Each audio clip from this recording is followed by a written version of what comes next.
Bonjour à tous, Simon Vesperini. Dans la vidéo d'aujourd'hui, on va aborder mon secret, alors je sais ça fait un petit peu putaclic, vous dites, clickbait, pour vendre de l'immobilier de prestige. Et réellement, cette vidéo a une valeur intrinsèque puisque c'est là le fruit d'années d'observation, de travail, d'expérience. Et que vous soyez professionnel ou que vous soyez un particulier qui a décidé de vendre lui-même son bien, ce même conseil est applicable. Et d'ailleurs, moi je l'ai appliqué à mon segment qui a été l'immobilier de prestige. Néanmoins, ce sont des principes marketing et ils sont applicables à n'importe quel segment du marché. Oui, je parle de marketing. Parce que commercialiser correctement, soit utiliser des techniques de marketing à bon escient, ça va vous permettre de vendre aux meilleures conditions et plus rapidement. J'ai pas dit deux fois le prix, j'ai dit aux meilleures conditions. Simplement en attirant les bons prospects. Et en ces temps un petit peu difficiles, il va falloir s'affranchir de l'amateurisme si on veut faire la différence. Alors déjà, le marketing, c'est pas forcément un truc dégueulasse. Je sais que beaucoup de gens sont allergiques au terme. Sous-entendu, on va raconter n'importe quoi aux gens pour leur faire acheter des choses dont ils n'ont pas besoin. Le marketing, c'est un outil, c'est même une boîte à outils. On peut l'utiliser à bon ou à mauvais escient. Un petit peu comme l'argent lui-même d'ailleurs. Si vous vous dites, moi c'est pas mon truc, c'est contre mes principes, moi le marketing ça m'intéresse pas, je fais pas de marketing, vous vous trompez. Dès que vous vendez quelque chose, il y a une présentation marketing. Quand vous vendez vos vieux habits dont vous ne vous servez plus sur le bon coin, si vous le faites, eh bien vous avez une présentation, donc il y a une photo, il y a un texte, vous présentez le produit et vous le présentez sous un angle marketing. Après, peut-être que vous le faites n'importe comment, mais vous le faites quand même. Quand vous allez à un entretien d'embauche, ce que vous vendez à ce moment-là, ce sont vos compétences, toujours dans une démarche marketing. Après, si vous vous êtes jamais posé les questions, alors effectivement, vous utilisez des techniques marketing peut-être un petit peu discutables. Un petit peu comme un maçon qui ne se serait pas intéressé à la maçonnerie, mais qui montrait des murs, voyez-vous. Il en montrait quand même, il dirait, mais moi, la technique de construction, c'est pas mon truc.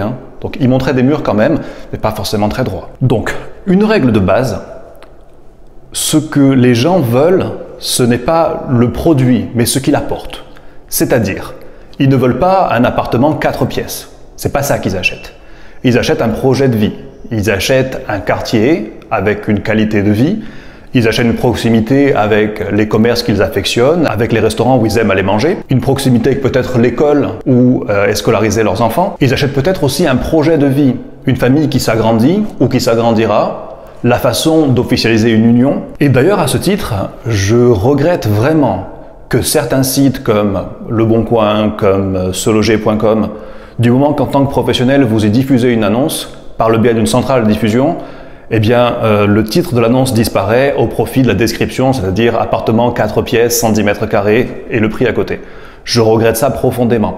Mais la présentation, elle n'est pas uniquement sur le titre. Il y a les photos, il y a le texte et il y a le moment de la visite, qui est quand même fondamental dans la présentation d'un bien. Si vous êtes un particulier qui vend sa maison, j'ai souvent vu l'exemple, maison ou appartement, vous allez de suite attirer l'attention sur les joints du carrelage qui ont été refaits, sur la pompe à chaleur qui a été changée, sur le fait que votre maison se chauffe très vite, qu'elle a peu de déperdition d'énergie.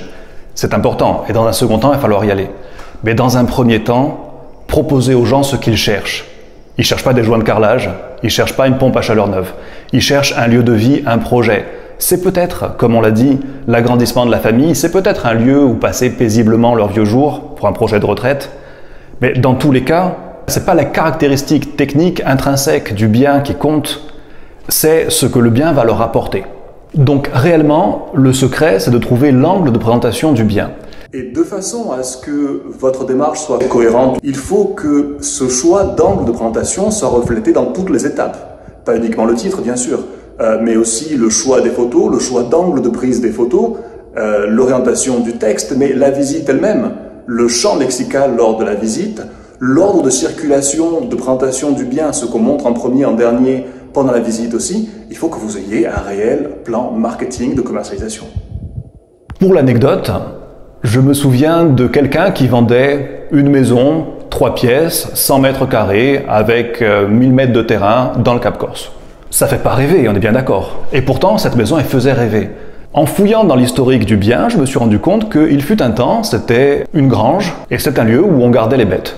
Donc, ce qui m'a amené à la description de bergerie. L'aspect de la maison collait, son historique collait, et plutôt que de présenter Une maison avec 3 pièces qui faisaient 100 mètres carrés sur 1000 mètres de terrain, on a présenté une bergerie. La réalité, donc vous voyez que dans la démarche de marketing, on est honnête, on n'a pas raconté des bêtises. Pour autant, c'était bien plus charmant, bien plus attractif. Ce que les gens à ce moment-là ont acheté, c'est la bergerie corse traditionnelle dans le Cap Corse avec son potager autour. Pas 3 pièces.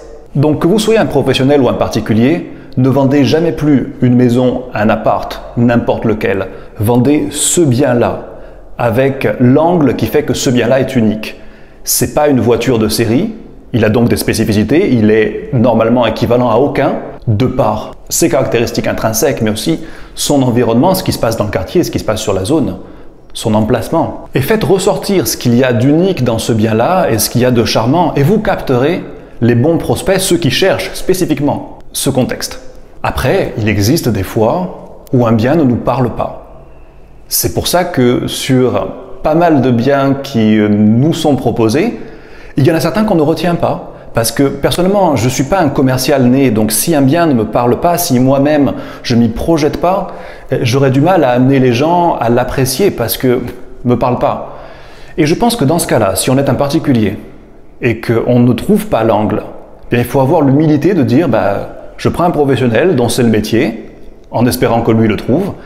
Et si on est un professionnel avec une éthique, il faut être capable de dire écoutez, votre bien il est chouette, mais personnellement, ça ne me parle pas. Je n'arrive pas à trouver l'angle pour le présenter sous sa meilleure lumière. Et ne pas hésiter à passer la main. Il vaut mieux ne pas prendre le mandat que de prendre un mandat et d'échouer. On n'est pas tous bons dans tous les domaines et il est important de l'admettre. Pour terminer, vous l'aurez remarqué, je ne suis pas sur mon bateau pour une fois, mais j'ai mis un t-shirt imprimé marin pour avoir un fil conducteur si vous voulez. Je vous remercie de votre visionnage. N'hésitez pas à liker la vidéo si elle vous a apporté quelque chose.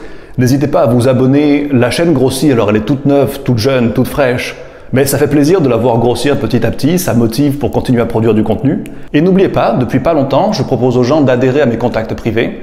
C'est un répertoire de contacts qui sont privilégiés, dans le sens où ils reçoivent les biens qui vont être commercialisés en avant-première. Ils reçoivent aussi les ventes privées, c'est-à-dire des biens qui sont vendus sous un couvert de confidentialité et qui ne seront jamais parus en annonce.